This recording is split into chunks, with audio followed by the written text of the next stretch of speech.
ഒരുപാട് സ്ട്രെസ്സുള്ള ആളുകളിലും നമ്മൾ മൈഗ്രെയിൻ കണ്ടുവരാറുണ്ട് ഇല്ലേ? അപ്പോൾ അവർക്ക് ഈ സാധാരണത്തെ പോലെ വയറിന് ബുദ്ധിമുട്ടുണ്ടാവലുണ്ട്, അതേപോലെ ഛർദ്ദിക്കാനുള്ള ടെൻഡൻസി കാര്യങ്ങൾ വരിക. ഈ വയറിൻ്റെ അസിഡിറ്റി അതേപോലെ തന്നെ മൈൻഡും ഈ മൈഗ്രെയിനും തമ്മിൽ ബന്ധങ്ങളുണ്ടോ? ചോദ്യത്തിൽ പറഞ്ഞതുപോലെ തന്നെ പല ആളുകൾക്കും ഉണ്ടാകുന്നൊരു കൺഫ്യൂഷനാണ്. അതേപോലെ തന്നെ ഇത് ഇത്ര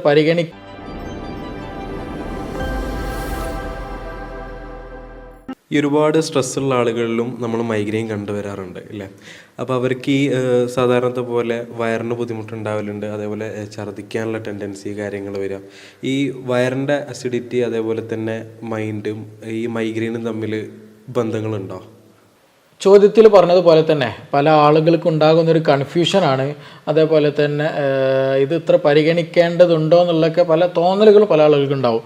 ഈ മൈൻഡും അതേപോലെ ഈ തലവേദന അല്ലെങ്കിൽ നമ്മളെ സ്ട്രെസ്സ് കൂടുമ്പോൾ എന്തുകൊണ്ട് മൈഗ്രെയിൻ വരുന്നത്, അല്ലെങ്കിൽ അതിൻ്റെ കൂടെ തന്നെ സ്ട്രെസ്സും മൈഗ്രെയിനും രണ്ടും എന്താ പറയുക ബ്രെയിൻ റിലേറ്റഡ് മൈൻഡ് റിലേറ്റഡ് ആണെന്നുള്ളൊരു ഇതുണ്ടായിരിക്കും. പക്ഷേ എന്തുകൊണ്ട് അപ്പോൾ വൊമിറ്റിംഗ് ഉണ്ടാകുന്ന അല്ലെങ്കിൽ ഗ്യാസ്ട്രിക് ഇഷ്യൂസ് കൂടുതൽ അപ്പോൾ ഫീൽ ചെയ്യുന്നത്, അല്ലെങ്കിൽ അൾസർ പോലെ ചില ആളുകൾക്ക് മൈഗ്രെയിൻ ഉണ്ടാകില്ല, അൾസർ പോലെ സ്ട്രെസ്സ് കാരണം അൾസർ എന്തുകൊണ്ട് ഉണ്ടാകുന്നു എന്നുള്ള ഒരു പല ഡൗട്ട്സുകൾ പല ആളുകൾക്കും ഉണ്ടായിരിക്കും. അപ്പോൾ ഇന്ന് നമ്മൾ അത് ചെറിയ രീതിയിൽ എന്ത് ചെയ്യുക ഡിസ്കസ് ചെയ്യുക.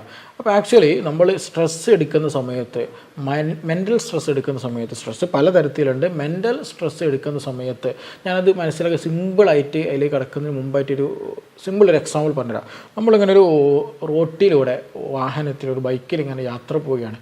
അപ്പോൾ അത്യാവശ്യം നല്ല സ്പീഡിൽ പോകുന്ന സമയത്ത് മുന്നിലൂടെ ഒരു കുറുകെ എന്താ ഒരു നായയോ അല്ലെങ്കിൽ ഒരു പൂച്ച എന്തോ വട്ടം ചാടി മുന്നിലൂടെ പോയി. അപ്പോൾ നമ്മൾ സ്വാഭാവികമായിട്ട് പെട്ടെന്ന് എന്ത് ചെയ്യും, ബ്രേക്ക് പിടിക്കും അല്ലേ? പെട്ടെന്ന് ബ്രേക്ക് പിടിക്കുന്ന സമയത്തും പെട്ടെന്ന് എന്ത് ചെയ്യും, നിന്നിട്ട് നമ്മുടെ ആ ഒരു സമയത്ത് ഉള്ളിൽ നമ്മുടെ വയറ്റിൻ്റെ ഉള്ളിലൊരു കാളിച്ച ഉണ്ടായിരിക്കും. അത് എല്ലാവർക്കും ഉണ്ടാകുന്ന സംഗതി. അതായത് നമ്മൾ ആ പൂച്ച അല്ലെങ്കിൽ ആ നായ കുറുകെ ചാടിയ സമയത്ത് പെട്ടെന്ന് ബ്രേക്ക് പിടിച്ച് സഡൻ ബ്രേക്ക് കണ്ട് പിടിച്ച് ആ സമയത്ത് തന്നെ നമ്മുടെ വയറ്റിൻ്റെ ഉള്ളിൽ നിന്ന് വയറിൽ നിന്ന് എന്തെങ്കിലും ഒരു കാളിച്ച വയറ് കാളിച്ച പോലെ ഒരു ഫീലിംഗ് പലപ്പോഴും തോന്നിയിട്ടുണ്ടായിരിക്കും. നമ്മൾ ആക്ച്വലി നമ്മളോട് ശ്രദ്ധിക്കുന്ന വിഷയം എന്താ അറിയുമോ, നമ്മളവിടെ വേറെ ഒന്നും ചെയ്തിട്ടില്ല, നമ്മൾ വയറ്റിലേക്ക് വേണ്ടിയിട്ട് ഒന്നും ചെയ്തിട്ടില്ല. പക്ഷെ എന്താണ് നമ്മൾ കണ്ടു എന്നല്ലെങ്കിൽ ആ ഒരു ആക്ഷൻ റിലേറ്റഡ് ആയിട്ട് അതിൻ്റെ ഒരു റിയാക്ഷൻ വരുന്നത് എവിടെ നിന്നാണ്? വയറ്റിൽ നിന്നാണ്. അപ്പോൾ നമ്മൾ മൈൻഡും വയറും തമ്മിൽ എത്രത്തോളം കണക്ഷൻ ഉണ്ട് എന്ന് മനസ്സിലാക്കാൻ വേണ്ടിയിട്ട് ചെറിയൊരു എക്സാമ്പിൾ പറഞ്ഞതെന്ന് മാത്രമേ ഉള്ളൂ. അപ്പോൾ നമ്മുടെ മൈൻഡ് ശരിയായ രീതിയിൽ പ്രോപ്പറായിട്ട് വർക്ക് ചെയ്യുന്നില്ല, അല്ലെങ്കിൽ ഒരു ഡിസ്കണ്ടിന്യൂറ്റി ഉണ്ട്, അല്ലെങ്കിൽ ഒരു മനസ്സമാധാനം ഇല്ല, നല്ലൊരു ടെൻഷനാണ്, അല്ലെങ്കിൽ ആങ്സൈറ്റിയാണ്. ഈ രണ്ട് കണ്ടീഷനിൽ എന്തുണ്ടായിരിക്കും, ഈ പറഞ്ഞതുപോലെയുള്ള ഡിപ്രസ്ഡ് കണ്ടീഷനിലും വരും, ചിലപ്പോൾ ആങ്സൈറ്റി വരുന്ന കണ്ടീഷനിലൊക്കെ വരും. മാനസികമായിട്ട് സ്വസ്ഥമായിട്ട് നിലനിൽപ്പില്ല ഒരു മനുഷ്യനെങ്കിൽ അവന് ശാരീരികമായിട്ട് പല അസ്വസ്ഥതകളുണ്ടാകും. അതിൽ ഒരു പ്രധാനപ്പെട്ട ഒരു സംഗതിയാണ് ഇന്ന് ആളുകളിൽ കണ്ടുവരുന്ന ഈ പറഞ്ഞിട്ടുള്ള മൈഗ്രെയിൻ എന്ന് പറഞ്ഞാൽ. നമ്മളവിടെ ആദ്യം മനസ്സിലാക്കേണ്ടത് എന്തുകൊണ്ട് മൈഗ്രെയിൻ ഉണ്ടാക്കുന്നത്. മൈഗ്രെയിൻ സ്ട്രെസ്സ് കൊണ്ട് ഒരു റീസൺ എന്ന് മാത്രം. സ്ട്രെസ്സ് അല്ലാതെ തന്നെ ഡയറ്റ് പ്രോപ്പർ അല്ലാത്തവർക്ക് മൈഗ്രെയിൻ വരാറുണ്ട്. പിന്നെ അതുപോലെ മറ്റെന്തെങ്കിലും ഇൻഫെക്ഷൻ കാരണം bacterial infection H. Pylori infection കാരണം ഹൈപ്പർ അസിഡിറ്റി കാരണമായിട്ട് മൈഗ്രെയിൻ വരാറുണ്ട്. അപ്പോൾ ഏത് തരത്തിലുള്ള റീസൺ ആണെങ്കിലും ശരി അതിനൊക്കെ ഒരു തുടക്കം അല്ലെങ്കിൽ അത് മൈഗ്രെയിനിൻ്റെ ഒരു കണക്ഷൻ എപ്പോഴും വയറ്റിൽ ഉണ്ടായിരിക്കും എന്നുള്ളതാണ്. അപ്പോൾ അതുകൊണ്ടാണ് സ്ട്രെസ്സ് വരുന്ന സമയത്ത് വയറ്റിൽ നിന്ന് ഛർദി വരാൻ കാരണം അതുകൊണ്ടാണ്. മനസ്സിലായില്ലേ? അപ്പോൾ എന്തുകൊണ്ടാണ് സ്റ്റൊമക്കിൽ അല്ലെങ്കിൽ ആ സ്റ്റൊമക്കിൽ എന്ത് നടക്കുന്നുണ്ട്, ഒരാൾക്കൊരു മൈഗ്രെയിൻ ഉണ്ട്, അപ്പോൾ അയാളുടെ വയറ്റിൽ എന്താണ് ആക്ച്വലി നടക്കുന്നതെന്ന് ചോദിച്ചിട്ടുണ്ടെങ്കിൽ അമിതമായിട്ട് ഹൈപ്പർ അസിഡിറ്റി വളരെ കൂടുതലാണ്. ഒരു വലിയൊരു ശതമാനം കേസുകളാട്ടോ മൈഗ്രെയിൻ പല റീസൺ കൊണ്ട് ഉണ്ടാക്കുന്നു. പക്ഷേ അതിൽ മെജോറിറ്റി കേസിൻ്റെ വിഷയമാണ് നമ്മളിപ്പോൾ ഇവിടെ പറയുന്നത്. അപ്പോൾ കൂടുതൽ ആളുകൾക്കും ഈ ടെൻഷൻ വരുന്ന സമയത്ത് ഉറക്കം കുറഞ്ഞു കഴിഞ്ഞാൽ, അല്ലെങ്കിൽ കൂടുതലായിട്ട് സിട്രസ് ഫ്രൂട്ടുകൾ കൂടുതൽ ഉപ്പിലിട്ടത് കൂടുതൽ സ്പൈസി ആയിട്ടുള്ളതൊക്കെ കഴിച്ചാൽ, ചില മെഡിസിൻ NSAIDs പോലെയുള്ള ചില മെഡിസിൻസ് ഒക്കെ എടുത്ത് കഴിഞ്ഞാൽ ഹൈപ്പർ സെക്രീഷൻ നന്നായിട്ടുണ്ടാകും. അതായത് ആസിഡിറ്റി നന്നായിട്ടുണ്ടായിരിക്കും. നമുക്കറിയാം നമ്മുടെ ബോഡിയിൽ അല്ലെങ്കിൽ വയറ്റിൽ ദഹനം നടക്കാൻ ആസിഡിൻ്റെ പ്രസൻസ് വളരെ വളരെ ഇമ്പോർട്ടൻ്റാണ്.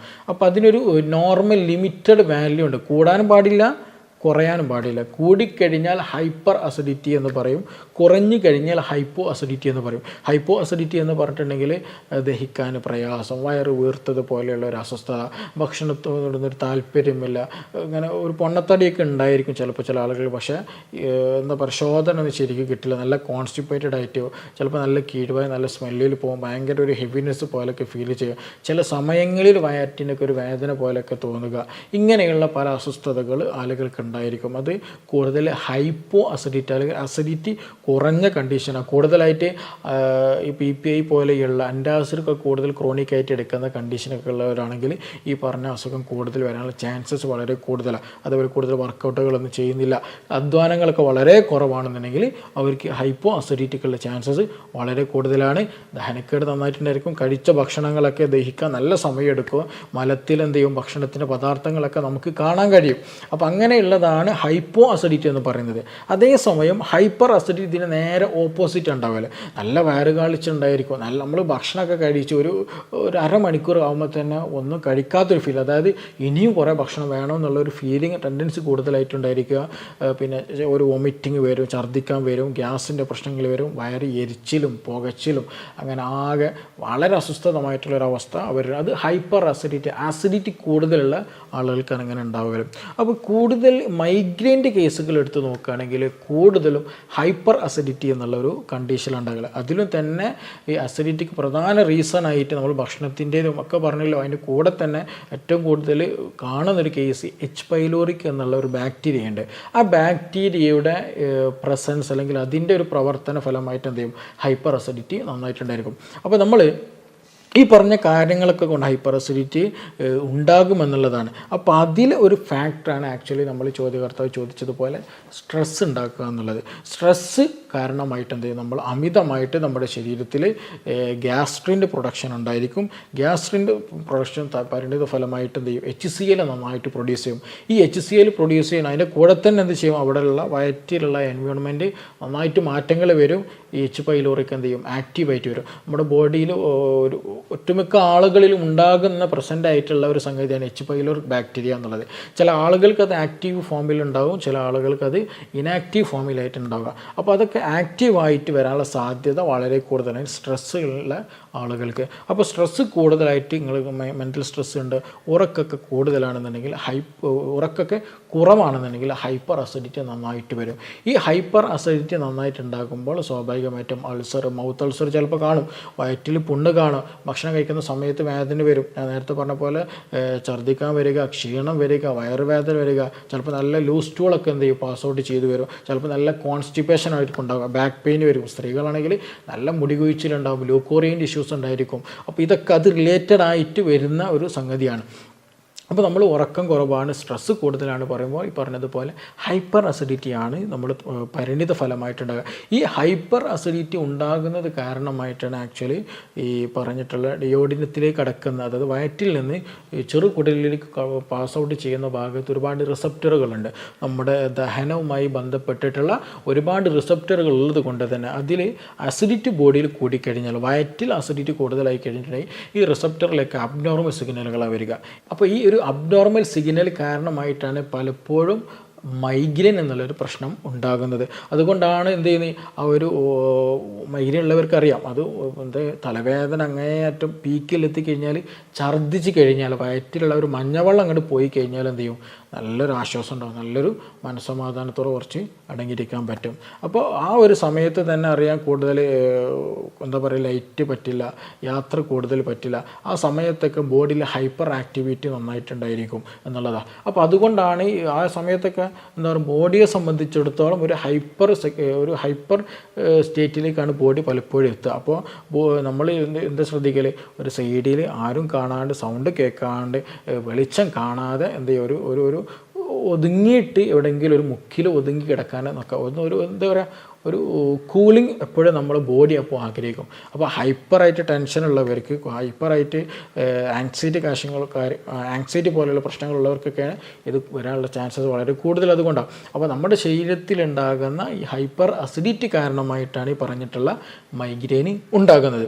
അതാദ്യം മനസ്സിലാക്കണം. അപ്പോൾ നമ്മൾ എന്ത് ചെയ്യണം? സ്ട്രെസ്സ് കുറക്കുക എന്നുള്ളതാണ്. സ്ട്രെസ്സ് കുറക്കുമ്പോൾ ഈ പറഞ്ഞതുപോലെയുള്ള ആസിഡിറ്റി കുറയും, ഈ പറഞ്ഞതുപോലെ ഛർദി ഉണ്ടായിരിക്കില്ല, ഈ പറഞ്ഞതുപോലെ തലവേദന ഉണ്ടായിരിക്കില്ല. അപ്പോൾ അതുകൊണ്ടാണ് നമ്മൾ പലപ്പോഴും മൈഗ്രെയിൻ ഉള്ളവരോട് പറയാറുണ്ട് സ്ട്രെസ് ഒഴിവാക്കണം, നന്നായിട്ട് ഉറങ്ങണം, പിന്നെ അതുപോലെ ഭക്ഷണത്തിൽ അമിതമായിട്ട് അസിഡിറ്റി ഉള്ളത്, അമിതമായിട്ട് എരിവുള്ളതൊക്കെ എന്ത് ചെയ്യണം? ഒഴിവാക്കണം. സ്ട്രെസ് ഒഴിവാക്കുന്നതിന് ഭാഗമായിട്ട് എന്തെങ്കിലും മെഡിറ്റേഷൻ പോലെയുള്ള സംഗതികളൊക്കെ നമ്മുടെ ലൈഫ് സ്റ്റൈലിൽ പാട്ടാക്കി കൊണ്ടുവരണം. ഇതൊരു ആക്ച്വലി ഒരു ലൈഫ് സ്റ്റൈൽ ഡിസീസാണ്. നമ്മൾ ഷുഗർ, പ്രഷർ, കൊളസ്ട്രോൾ എന്നൊക്കെ പറയുന്നുണ്ടല്ലോ, അതേപോലെ തന്നെ വരുന്നൊരു കാറ്റഗറിയിൽ വരുന്നൊരു സംഗതിയാണ് മൈഗ്രെയിൻ എന്ന് പറയുന്നത്. നമ്മൾ നല്ല രീതിയിൽ മെൻ്റൽ ഹെൽത്ത് പ്രോപ്പർ അല്ല, അല്ലെങ്കിൽ ഉറക്കം പ്രോപ്പർ അല്ല, ആ ഒരു സമയത്തൊക്കെയാണ് ഈ പ്രശ്നങ്ങളായി കൂടുതലായിട്ട് മൈഗ്രെയിൻ്റെ ഇഷ്യൂസ് കൂടുതൽ വരുന്നത്. അപ്പോൾ അതുകൊണ്ട് തന്നെ ഇതൊരു ലൈഫ് സ്റ്റൈൽ ഡിസീസ് ആയിട്ട് മനസ്സിലാക്കിയിട്ട് നല്ല രീതിയിൽ തുടക്കത്തിൽ കുറച്ച് മെഡിസിൻസ് എടുത്ത് നല്ല ഉറക്കമൊക്കെ വരുത്തി നല്ല രീതിയിൽ മറ്റു ടെൻഷനുകൾ കാര്യങ്ങളൊന്നുമില്ല, സ്ട്രെസ്സൊക്കെ ഒഴിവാക്കിയിട്ട് അതിനുള്ള സംവിധാനങ്ങളൊക്കെ കണ്ടിട്ട് അതിന് ട്രീറ്റ്മെൻറ്റ് അവൈലബിൾ ആണ്, അതിന് മറ്റു പല ടെക്നിക്കുകൾ അവൈലബിൾ ആണ്. അതൊക്കെ ഉപയോഗപ്പെടുത്തിയിട്ട് സ്ട്രെസ്സ് മാറ്റി വെച്ചാൽ എന്ത് ചെയ്യും? വയറ്റിലുള്ള അസിഡിറ്റി കുറയും. ആ അസിഡിറ്റി കുറയുമ്പോൾ സ്വാഭാവികമായിട്ടും ഹൈപ്പർ സെക്രീഷൻസ് ഉണ്ടായിരിക്കില്ലല്ലോ. അപ്പോൾ ദഹനത്തിലൊക്കെ നോർമലായിട്ടും വയറിൻ്റെ അവസ്ഥ നോർമലാകും, വയറിലുള്ള എൻവയോൺമെൻറ്റ് നോർമലാകുമ്പോൾ അബ്നോർമലായിട്ടുള്ള സിഗ്നലുകൾ ബ്രെയിനിലേക്ക് പോകില്ല, നല്ല ആശ്വാസം ഉണ്ടായിരിക്കും, തലവേദന കുറയും എന്നുള്ളതാണ്. അപ്പോൾ ഇത് ഇന്ന് കോമൺ ആയിട്ട് കണ്ടുവരുന്ന ആളുകളാണ്. പേഷ്യൻസ് വരുമ്പോൾ ചോദിക്കും, മനസ്സിലാവും, ഓരോന്നെങ്കിലും സ്ട്രെസ് ഉണ്ടായിരിക്കും, ഉറക്കം കുറവായിരിക്കും, അങ്ങനെയുള്ള പ്രശ്നങ്ങൾ പലപ്പോഴും. അതുകൊണ്ട് തന്നെ സ്ത്രീകളിൽ ഈ ഒരു ഹോർമോൺ റിലേറ്റഡ് ആയിട്ട് പലപ്പോഴും ഈ പറഞ്ഞിട്ടുള്ള മൈഗ്രെയിൻ ഉണ്ടാകാറുണ്ട്. പീരീഡ്സിൻ്റെ സമയത്ത് ചില ഡെഫിഷ്യൻസി, ന്യൂട്രീഷണൽ ഡെഫിഷ്യൻസി കാരണമായിട്ട് മൈഗ്രെയിൻ ഉണ്ടാകാറുണ്ട്. അതേപോലെ തന്നെ മെനോപോസിൻ്റെ സമയത്ത്, മെൻസ് നിൽക്കുന്ന സമയത്ത് ബോഡിയിൽ ഹോർമോൺ ഇംബാലൻസ് വരുമ്പോൾ ബോഡിയിൽ ഹൈപ്പർ സെക്രീഷൻ, പലപ്പോഴും അസിഡിറ്റി പോലെയുള്ള പ്രശ്നങ്ങൾ ഉണ്ടാകാറുണ്ട്. അതുമൂലം എന്ത് സംഭവിക്കാറുണ്ട്? ഈ മൈഗ്രെയിൻ്റെ പ്രശ്നം ഉണ്ടാകാറുണ്ട്. അപ്പോൾ ഇതൊക്കെ ഒരു റീസണുകളാണ്, ഒരുപാട് കാരണങ്ങളാണ്. പക്ഷേ അതിൻ്റെ റൂട്ട് കോസ് എന്താണെന്ന് വെച്ചിട്ടുണ്ടെങ്കിൽ ഹൈപ്പർ അസിഡിറ്റി എന്നുള്ളത് തന്നെയാണ്. മോസ്റ്റ്ലി നമുക്ക് കേസുകൾ നോക്കിയാൽ അതിൻ്റെ റീസണുകൾ നമ്മൾ ഏറ്റവും ലേറ്റസ്റ്റ് സ്റ്റഡീസ് നോക്കിയിട്ടുണ്ടെങ്കിൽ മനസ്സിലാക്കാൻ കഴിയുക. അപ്പോൾ നമ്മുടെ വയറ്റിൽ ആ ഒരു എൻവയോൺമെൻറ്റ് എപ്പോഴും കീപ്പ് ചെയ്ത് പോവുകയാണെന്നുണ്ടെങ്കിൽ സ്ട്രെസ് ഒന്നും ഇല്ലാണ്ട് നല്ല ഭക്ഷണങ്ങൾ മാത്രം കഴിച്ച് നല്ലൊരു ലൈഫ് സ്റ്റൈൽ നമ്മൾ മോഡിഫൈ ചെയ്ത് പോവുകയാണെന്നുണ്ടെങ്കിൽ 100% നമുക്ക് എന്താ ചെയ്യുക? മറ്റു മെഡിസിൻസൊക്കെ ഒഴിവാക്കിയിട്ട്, വേദനക്കുള്ള പെയിൻ കില്ലേഴ്സൊക്കെ തന്നെ ഒഴിവാക്കിയിട്ട് ഭക്ഷണവും കൺട്രോൾ ചെയ്തിട്ട് തന്നെ നമുക്കിത് നല്ല രീതിയിൽ മുന്നോട്ട് കൊണ്ടുപോകാൻ കഴിയും. ചില ആളുകൾക്ക് ഞാൻ നേരത്തെ പറഞ്ഞ പോലെ ഹൈപ്പോ അസിഡിറ്റിൻ്റെ കേസ് ഉണ്ടാവും. അതേപോലെ തന്നെ ഒരു ദഹനം ശരിയായ രീതിയിലില്ല. നമ്മുടെ ബോഡിയിൽ ഒരുപാട് നല്ല ബാക്ടീരിയകൾ, ചീത്ത ബാക്ടീരിയകളൊക്കെ ഉണ്ട്, കുടലിൽ ഉള്ളിലുണ്ട്. അപ്പോൾ അതിലൊക്കെ നേരെ പറയുക ഡിസ്ബയോസിസ് നടക്കുകയാണ്. അത് ചീത്ത ബാക്ടീരിയ കൂടുക, നല്ല ബാക്ടീരിയ കുറയുകയാണ്. അങ്ങനെയൊക്കെ ഒരു കണ്ടീഷൻ വരികയാണെങ്കിൽ സ്വാഭാവികമായിട്ടും എന്ത് ചെയ്യും? മൈഗ്രെയിൻ നന്നായിട്ടുണ്ടാകും എന്നുള്ളതാണ്. അതൊക്കെ ഒരു റീസണുകളായിട്ട് ഉണ്ടാകുന്നതാണ്. അപ്പോൾ അതൊക്കെ എന്താണ്? ഒരു മൈഗ്രെയിൻ്റെ പാർട്ട് അല്ലെങ്കിൽ ദഹനം റിലേറ്റഡ് ആയിട്ട് വരുന്ന കേസുകളാണ്. അപ്പോൾ നിർബന്ധമായിട്ട് നമ്മൾ ശ്രദ്ധിക്കേണ്ടതെന്ന് വെച്ചിട്ടുണ്ടെങ്കിൽ സ്ട്രെസ് ഫ്രീ ആയിട്ടുള്ള ഒരു എൻവയോൺമെൻറ്റ് എപ്പോഴും കീപ്പ് ചെയ്യാൻ ശ്രദ്ധിക്കുക. അപ്പോൾ അങ്ങനെ ഒരു സ്ട്രെസ് ഫ്രീ ആയിരുമ്പോൾ ഹൈപ്പർ അസിഡിറ്റി കുറയും. ഹൈപ്പർ അസിഡിറ്റി നോർമൽ ലെവലിലേക്ക് എത്തുന്ന സമയത്ത് ഈ പറഞ്ഞിട്ടുള്ള ദഹന സംബന്ധമായിട്ടുള്ള പ്രയാസങ്ങൾ കുറയും. അതിന് കൂടെ തന്നെ ഗ്രാജ്വലി എന്ത് ചെയ്യും? ഈ പറഞ്ഞ തലവേദന കുറയും എന്നുള്ളതാണ്. നമ്മളിപ്പോൾ ഏകദേശം ഈ ഒരു കുറഞ്ഞ സമയത്തുണ്ടെങ്കിൽ ഒരുപാട് കേസുകൾ ഈ അടുത്ത് വന്നിട്ടുണ്ട്. അതിൽ ഓൾമോസ്റ്റ് 99% കേസുകൾ നമുക്ക് ഫീഡ്ബാക്ക് കിട്ടിയത് നല്ല ശതമാനം മാറിയിട്ടുണ്ട്, മെഡിസിൻ മാറ്റി വെക്കാൻ പറ്റിയിട്ടുണ്ട്. നല്ല രീതിയിൽ അത് 100% മാറിയ കേസുകൾ നമുക്ക് ഒരുപാട് ട്രീറ്റ്മെൻറ്റ് ഓൺ ദ വേ ആണുള്ളത്, ഫോളോ അപ്പിലാണുള്ളത്. അപ്പോൾ ഇതൊക്കെ നമ്മൾ ചെയ്യുന്നത് ഒറ്റ ട്രിക്ക് മാത്രമേ എന്തുള്ളൂ? നല്ലൊരു എൻവയോൺമെൻറ്റ് നമ്മുടെ ബോഡിക്ക്, ഒരു സ്റ്റൊമക്കിന് കീപ്പ് ചെയ്തെടുക്കുക എന്നുള്ളതാണ്. അത് കീപ്പ് ചെയ്തെടുക്കുന്ന സമയത്ത് ഇത് മെഡിസിൻ ഇല്ലാതെ തന്നെ നമുക്ക് ക്യൂർ ചെയ്യാൻ കഴിയും. അപ്പോൾ ഇനി ഇതിനെപ്പറ്റി എന്തെങ്കിലും ഡൗട്ട്സ് ഉണ്ട്, ഇതുപോലെ സ്ട്രെസ് റിലേറ്റഡ് ആയിട്ടുള്ള മറ്റെന്തെങ്കിലും ഡൗട്ട്സുകൾ നിങ്ങൾക്ക് ചോദിക്കുകയാണെന്നുണ്ടെങ്കിൽ നിങ്ങൾക്ക് താഴെ തന്നിട്ടുള്ള നമ്പറിൽ കോൺടാക്റ്റ് ചെയ്യാവുന്നതാണ്. നമുക്കിനി മറ്റൊരു വിഷയവുമായി ബന്ധപ്പെട്ട് വീണ്ടും കാണാം. താങ്ക്